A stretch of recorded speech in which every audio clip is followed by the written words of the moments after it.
Huh. Good afternoon, everybody. Welcome back. My name is Jeff, and I figured it was time to talk over a couple of the Olympus items that have come up since my last video. I don't, I guess feel like I'm going over old stuff because there's plenty of, videos on YouTube covering all aspects of photography and a lot about the Olympus camera itself as far as settings, et cetera, et cetera. So basically I'm just going over what's new, for me specifically, but something else that might help you. We're here to help each other, are we not? We try to anyway. So first off, firmware update 1.5 is available for the OM-1. It was, I guess, somewhere around the third week of May when it became available. And there's only basically two items that benefit from this. And that was the camera stabilization for, when you're taking a keystone photograph, which basically is if you have a wide angle lens and you want everything to line up perfectly, vertically or horizontally, I guess that's a word. I guess it, further enhances, the stability of that. I don't know if I don't think that's available in video, but the second part of it is for enhancement for video stabilization. So maybe it's for photographs for keystone, something to do with that. And the, enhanced, steadiness of the video quality, for the in-camera stabilization. Or if you have one of the compatible lenses for that, to go together with. So that's available now. Yeah, one thing I like about that and the Olympus system itself, and it's probably available in some other camera manufacturers, is that I rely solely on my iPhone, which is a 14 Pro, to do everything. That's how I do my editing, basically, intake of pictures. But the nice thing when you have the Olympus app is that you can do the updates through the phone. It makes it, way, way easier. I mean, before you had to have a laptop, and then you'd have to get the, OM workspace, dilly-dallying around with that, and, hookups and all this sort of thing. And you can just do it through the app for the iPhone. I'm sure there's probably, Android as well. And it's all done through Bluetooth. I mean, that's pure simplicity. What I hope they come out with is, maybe a firmware update 2.0, which, is going to give us a few more goodies. I mean, there's, the camera is packed, with features, to start with. But who knows? Maybe they'll pull something out which, further enhances the, the OM-1 itself. Oh, and speaking of, I'm going to go off camera here for a minute because I'm not fancy or editing or anything like that with the video. I just want to update you on a new acquisition that I got.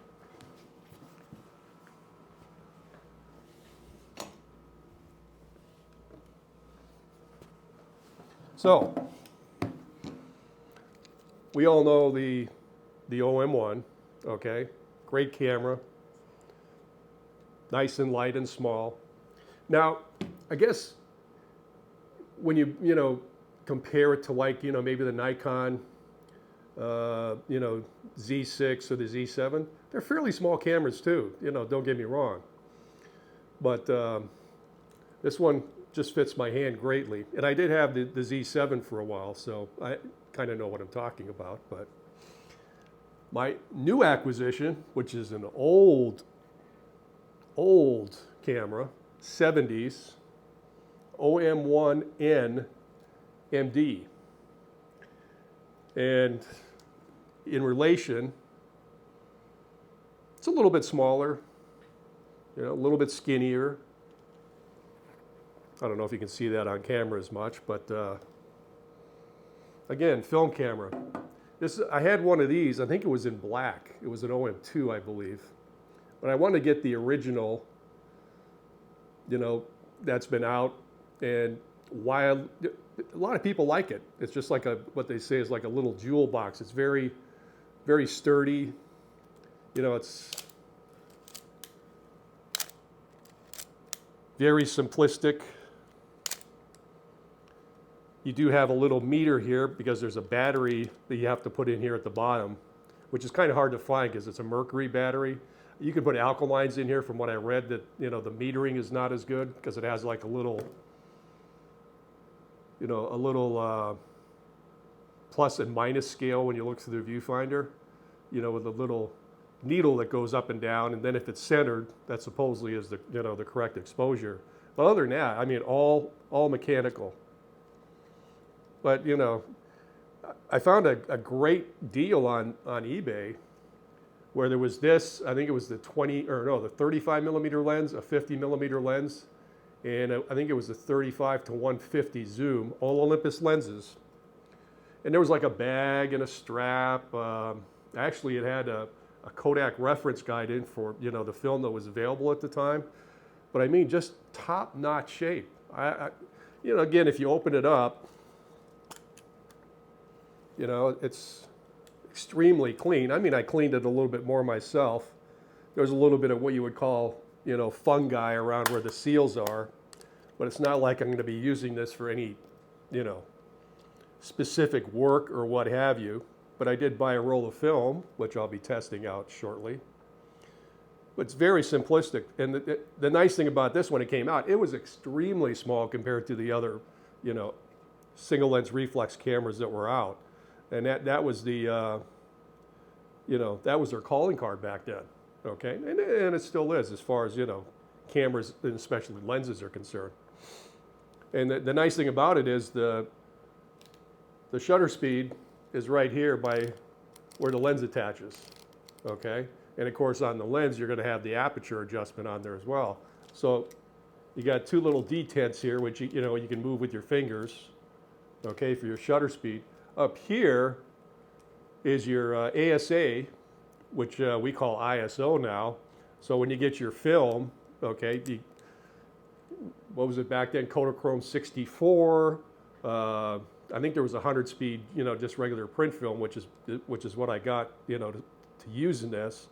But typically it was like a 400 ASA, and the higher the number, of course, just like ISO, the more grain you're going to get. So it's just a fun little camera to, to haul around with.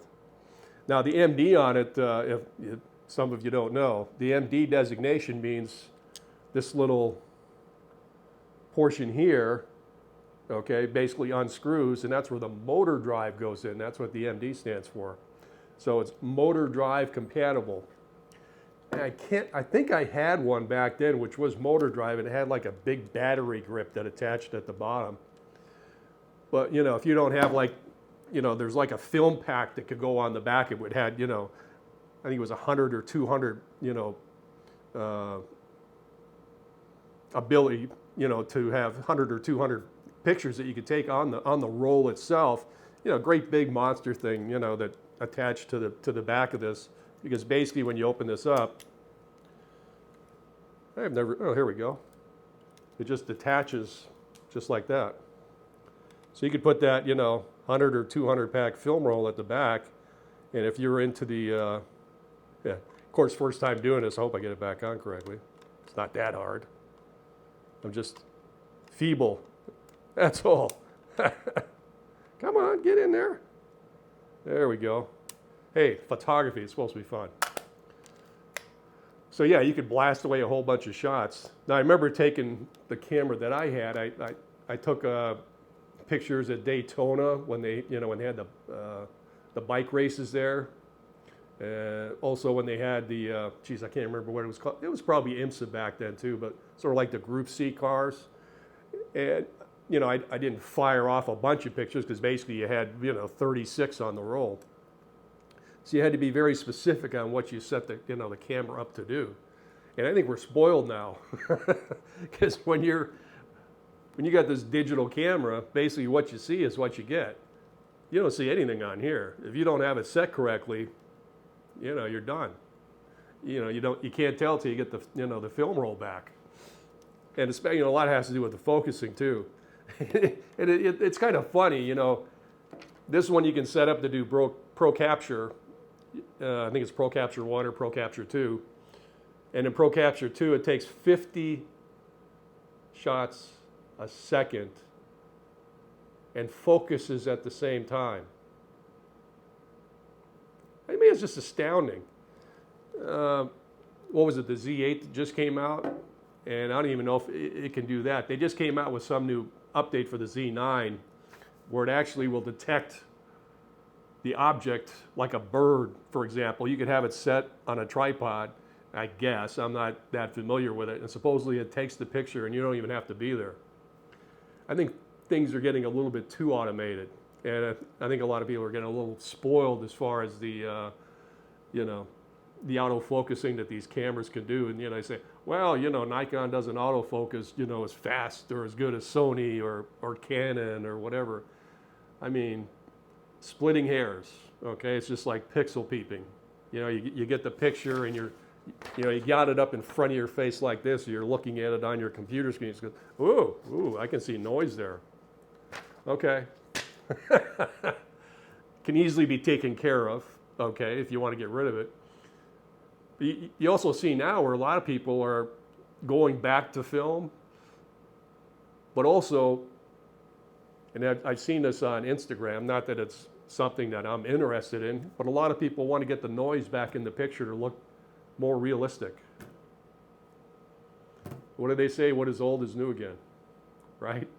But anyway, yeah, I got this and the 3 lenses and the bag, and actually I got a flash, a Vivitar flash to go on top of this, and it works on the new camera as well. It's not a TTL through the lens metering on either, I don't think. And I put some batteries in that. Works like a charm. All that I think was for $350. So I think that was a fairly good investment for a well taken care of camera body, well taken care of set of lenses and a flash. The camera bag was just chewed away, so I tossed it. I tossed it away. It was all had some foam inside. It was just like all degenerative, and it's just flaking around and all that sort of thing. So basically, that's about the only thing I ever had to clean on this, just to get all the dust off and whatever. Anyway, just wanted to share that with you. What's next? Oh, I got a reply to one of my prior videos, and I don't know why the gentleman, I believe it was a gentleman, he was talking about the battery grip that you can get with the OM-1N, and I do have one as well. And I said, well, it's quite coincidental because I was going to talk about it on this video. But he made some nice points is that with the battery grip, here, let me get it out. I got it in my little drawer behind here. Here's the buddy. Okay. So, battery grip, OM-1N. So basically, you just take the little cap off. You got these little connectors down here. They push in and out. And they got there's a nice little rubber seal that goes around the bottom of it. So, a lot of people are saying, oh, well, it's going to wreck the water resistance of the camera. No, it's not. So basically, you take this little rubber piece off here. It fits in here so you don't lose it. And then you just screw it on. And you have a lock-unlock mechanism so you can, turn the buttons on and off there on it so you don't accidentally trip them. You do have your little joystick here, AF on button, which I use because I do back button focus. Then you got both wheels, your ISO button and the exposure compensation button up here. And it just, again, fits nicely in the hand. And when you have it paired with the camera, let me take it off and put it on. Doesn't take that long. Take off the little cover. And it's kind of a weird shaped cover, so you got to match it up with the little holder on the battery grip itself. There we go. It's got a little guide pin, so it just kind of slots right in there. Then you just twirl around the connector on the back. There we go, all set to go. So boop, boop. Now, the reason I do use one from time to time is when I was out at the air show, you know, you're out there for like 3-4 hours. I didn't want to worry about swapping a battery out and, you know, missing some shots. So the nice thing about it is you can set up in the menu for the battery in the battery grip itself to go first. Then it goes to the one in the camera. And the gentleman pointed out, which was, you know, something I was going to point out as well, is if one goes out, of course, it'll go to the next one. But also, if you want to take it off, okay, just boom, boom, boom, you still got the battery in the camera. Now, there's a lot of camera manufacturers that both batteries are in here, okay? So if you take it off, then you got to take it apart or maybe put a battery, you know, in here, because most of theirs basically have a little stem that comes up and it goes, you know, into the handle itself. So it takes the place of the battery in the camera. Then you have to put two in here. So I think Olympus came up with a very nice system in order to have the redundancy of one battery in the camera and one battery in the battery grip itself.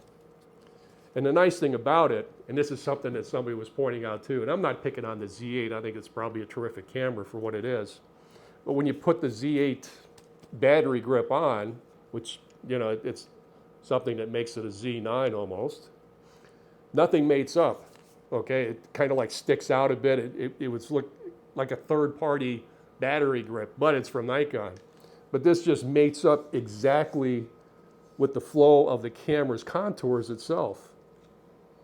And I think that's just something that Olympus is, you know, is very proud of, is, you know, making products that, you know, have an aesthetic appeal, but also form follows function. That's an old Porsche term. I used to sell those way back when. But, you know, it's just elegance. What can I say? Yeah, we'll leave that on. Looks kind of nice that way. Another thing, too, is when you're walking around, because I do a lot of street photography and urban wildlife, somebody sees a camera like this and they go, ooh, he must be a professional. I don't know. It's kind of funny, but wanted to throw that in there. One thing I did find out is when you're using pinpoint focus, you know, the little tiny box that you can, you know, that you can use. Let's say specifically you're taking a picture of a bird and it's in, you know, in behind some branches as an example, and you want to get that little focus dot in there to focus specifically on the bird itself and not anything else around it. You have to turn off, okay? You have to turn off the subject recognition for everything. Okay, facial recognition, you know, bird, animal, car, plane, turn that all off or else this hunts for that focus.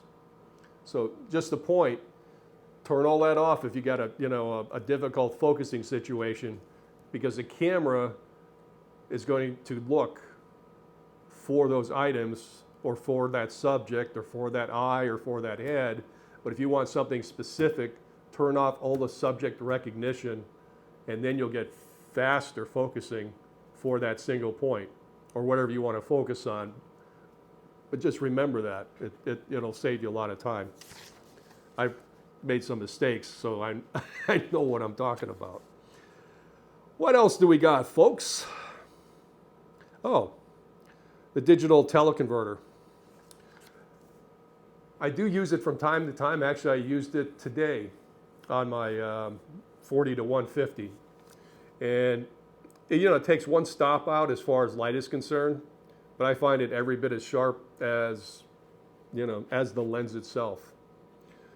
And for the money, you know, I think it's kind of like a bargain when you compare it with, you know, some of the other bigger lenses. Which I almost forgot. I always keep track of eBay just to see what's going on. Right now on eBay, there are two, that's four, there are two 150 to 400 Olympus lenses for sale. Not that I can buy one. Okay? Not that I can buy one. Would I like one? Yeah, if you want to give one to me, I'll gladly accept it. But you know, for 7,000, I think one is listed at $71.99, which is a private sale. The other one's through, I think it's Parkway Camera, which is here in Florida. But it seems to be, you know, to go off and on. I think sometimes they get a buyer for it and it doesn't go through. But they'll have like the original boxes, all the, you know, soft covers and all the stuff that comes with that, you know, with that lens. And I guess there's not a lot of them around, so they're still pretty close to retail, which I think is $74.99. And you have the built-in, you know, 1.4 teleconverter. So that makes it, what, 300 to an 800 lens, then you flip the 1.4, you know, then you're up to 1,000. And the reason I was talking about the teleconverter itself, I do have the 300 millimeter Olympus lens, which is the f4. And of course, when you put the teleconverter on, it's a 5.6, but it, you know, makes it, let's go to full field equivalency, full frame equivalency. So basically it would be a 600, and then you put the 1.4 on, and then it's an 840. So for the price of the 300 with the teleconverter, which I got both used, I think if I add them together, it was like, let's just say at the high end, $1,700. That's a big difference between that and the 150 to 400. Now I'm sure the 150 to 400 has got some great glass in it and all that sort of thing. But for my money, like I said, unless somebody gives me one, I'll stick with what I have. Other than that, that's about it. Oh, one other item, sorry. One more thing. That's not an Apple thing, you know, nothing terrific's gonna come out of this one more thing. I did get some extension tubes. They're fairly cheap. I got them through B&H Photo. So I'll be working and seeing what that does as far as macro photography. I kind of played around a little bit, but I don't think I'm doing it correctly. But if I do get some feedback on that, I'll let you know. Just something to spice up the photography with. Because what is photography? It's your own personal expression of what you want to capture. And if you want to share it and people like it, fine. If you want to share it and people don't like it, hey, it's your photography. If you like it, that's all you have to concern yourself with. Have a great day, and I'll talk to you later. Bye-bye.